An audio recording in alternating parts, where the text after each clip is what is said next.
Emma Collins sat by the large bay window of her dorm room at Maple Creek University in Vermont, sipping coffee while the golden autumn leaves danced outside. Her books lay open on the desk, untouched. She was supposed to be studying criminal psychology, but her mind wandered far from her notes. Everything in her life had been simple. Classes, part-time work at the bookstore, Sunday phone calls to her mom, safe, predictable. Until that morning. A thick, cream-colored envelope with no return address slid under her door. Curious, Emma tore it open. Inside was a single handwritten note. Not everything you believe is true. Find the truth before it finds you. Emma's hands trembled. Who could have sent it? She glanced around her small room, suddenly feeling watched. Logic told her it had to be a prank, but something deep inside whispered otherwise. That night, walking back from the bookstore, she couldn't shake the feeling that someone was following her. Her heart pounded faster with every step. She took a sharp turn around a corner. Slam!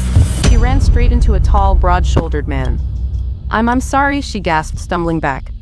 The man caught her effortlessly. His grip was strong but gentle. His gray eyes, cold and intense, stared into hers. You should be more careful, Emma, he said in a low voice. Her breath caught in her throat. How do you know my name? She whispered. Without answering, he slipped a folded piece of paper into her hand and disappeared into the misty night before she could react. Emma stood there frozen, the cold paper burning against her palm. With shaking fingers, she unfolded it. Trust no one, not even the ones closest to you. Back in her room, Emma couldn't stop pacing. Every creak of the floorboards made her jump. She needed answers, now. She remembered the envelope. There had been something else inside. She pulled it out. An old photograph. Her mother, young and smiling, standing beside a man Emma didn't recognize. Her fingers dialed before she even thought about it. Mom, she said as soon as her mother answered, who is this man with you in this picture? There was a pause, a long, heavy pause. Honey, her mother said cautiously, where did you find that? You didn't answer my question. Emma listened to me very carefully. Stay away from anything related to that photo, it's dangerous. Click. The line went dead. The next few days felt like a nightmare. Everywhere she went, Emma caught glimpses of the same gray-eyed man. At the library, across from her classroom, even near her dormitory. Finally, she'd had enough. She stormed up to him outside the coffee shop. Enough games, she snapped, her breath clouding in the cold air. Who are you? The man glanced around before speaking. I'm Alex Carter. I'm here to protect you. Protect me from what? From the people who think you know the truth about your father. Emma blinked.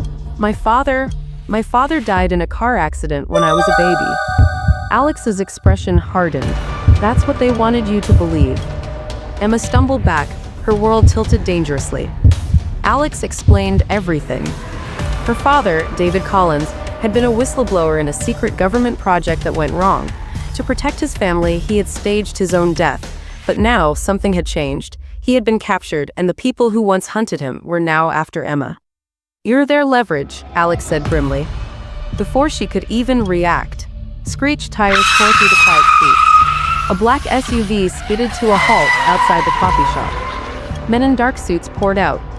Run, Alex barked, grabbing her hand. They sprinted through back alleyways, Emma's heart hammering in her ears.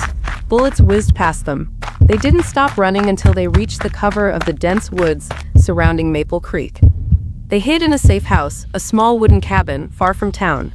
Sitting by the crackling fire, Emma finally allowed herself to breathe. Why are you doing this? She asked Alex. He looked into the flames for a long moment before answering. Because I made a promise to your father. He saved my life once, now it's my turn. There was a sadness in his voice that touched her more than the words. For the first time in days, she felt safe. She studied the strong line of his jaw, the way his eyes softened when he looked at her. I trust you, she whispered. Over the next few days, they pieced together a trail of coded messages her father had left behind, hidden in books, old emails, even cryptic notes disguised as college mail. The trail led them to an abandoned warehouse near the Canadian border. It was heavily guarded, but they had no choice. Under the cover of night, they infiltrated the building. Adrenaline surged through Emma as they dodged guards and security cameras. Finally, after what felt like forever, they found him. David Collins. Alive but battered. Dad? Emma cried, tears streaming down her face as she flung herself into his arms. My sweet girl, David whispered, clutching her tight. I'm so sorry, I had to stay away. It was the only way to keep you safe. I understand now, she sobbed. I do. With Alex's help, they escaped. Soon after, the truth about the government conspiracy came to light. The evidence David had hidden for years brought corrupt officials to justice. His name cleared. Life began to settle again. Emma returned to Maple Creek University, stronger, wiser. She was no longer the quiet girl hiding behind textbooks. And Alex? He stayed. One evening, under a blanket of falling snow, Alex gently took her hand. You once asked why I stayed, he said, his voice low, rough with emotion. I guess I found something worth fighting for. Emma smiled, tears shimmering in her eyes. So did I. As they walked down the snowy path, the maple trees whispered above them. And for the first time in a long while, Emma knew. She was exactly where she was meant to be.